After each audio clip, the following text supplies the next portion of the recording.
Hello everyone, welcome back.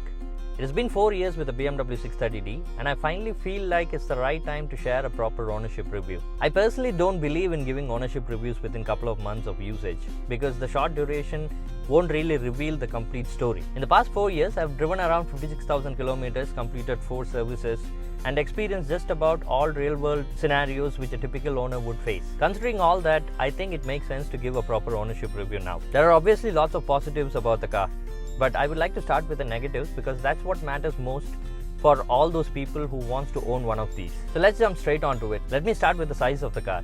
The car is huge, no two ways about it. This is not something that you can take everywhere. Narrow lanes, market roads or tight parking spaces, all these can be a nightmare for you. So if you plan to buy a car which is as big as this one, make sure that you have a second car which can take you to all those narrow roads and tight spaces. The RFTs, these are not made for Indian roads. The sidewall damage, tire burst, alloy bends, these are all part of the story. And most importantly, these are not cheap. Each tire is going to cost you somewhere around 33 to 35k. And one alloy will cost you around 1 lakh. So these are expenses which are uncalled for. Thankfully, it's not mandatory. Hence, you always have the freedom to switch to tubeless, which I'm going to do soon. The low ground clearance can be challenging, though the air suspension's additional 20mm really helps. Still, the car breakers, India's monster speed bumps, those really demands extra caution. Another major issue with the low ground clearance, if you live in a place where there will be water stagnation during the rain, forget about taking the car out during the rain. The car is a perfect 4-seater, the rear seats are sculpted for 2, and the huge center tunnel will make it difficult for a third passenger to sit in the middle. Staggered wheel setup. The different front and rear tire sizes means no rotation, and with all the power going to the rear tires, it will wear out faster. That's all the negatives that I have experienced so far. Now moving on to the positives, the first one being safety, which is the top priority for me. The car provides an unmatched sense of security both in terms of build quality and driving dynamics. Another huge plus point is the engine and the gearbox. The 3-liter inline-6 diesel engine mated to an 8-speed ZF transmission. This is an absolute gem. It's powerful, smooth, efficient and confident in all driving dynamics, whether it's hill climbing or highway overtakes. Another plus point is the cabin. The huge cabin provides a limousine-like experience. Even though the cabin is huge, the air condition works like charm. It's able to cool down the cabin so quick, and most importantly, they have given physical buttons and knobs. The upper leather seats with multi-way adjustments and memory functions make the long drives effortless. The 360-degree camera. I can easily say that it's the most used feature in the car, and for a car of this size, it's a must-have. The car also has a huge boot space to carry all your things during the long drive. Air suspension. It adds practicality to the luxury. The additional 20mm lift has saved me several times on bad roads. Low ground clearance.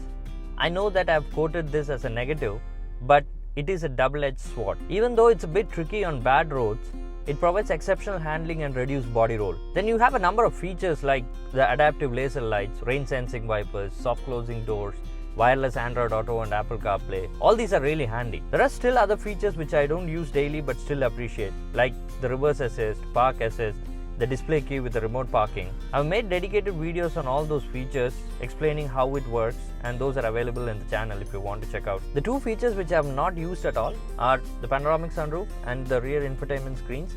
These two are of no use for me. The gesture control is clever, though it occasionally misinterprets the hand movements during conversation. The wireless charger, not ideal for larger phone, especially with a case. I barely use it. The design and road presence. The size and proportion of the 630 makes it stand out everywhere. It's a head turner for sure. I've experienced it personally everywhere. Driving experience. It's a near perfect blend of performance, practicality and comfort. The car makes me want to travel. It genuinely fuels that desire in me. From long southern trips to drives up to Maharashtra, the car has kept every journey enjoyable and fatigue free. Even after 4 years, I must say that every drive still feels special. The excitement hasn't faded a bit. Speaking about the service, all the services has been smooth so far. I've made dedicated videos on all the services, and I've also made video on the warranty and the service pack extension details. My final verdict. After using the car for 4 years, I still feel happy as day one. Every single time I step inside, it feels new and special. I can easily say that the car has become more than just a car. It has become a part of my family now, and I believe that's more than enough for anybody to understand how I feel about the car. That's all I wanted to share. Thank you all for watching, and if you have any questions or thought you want to share, please put it in the comment section below, or you can write an email to me. I'll be happy to respond. Thank you once again.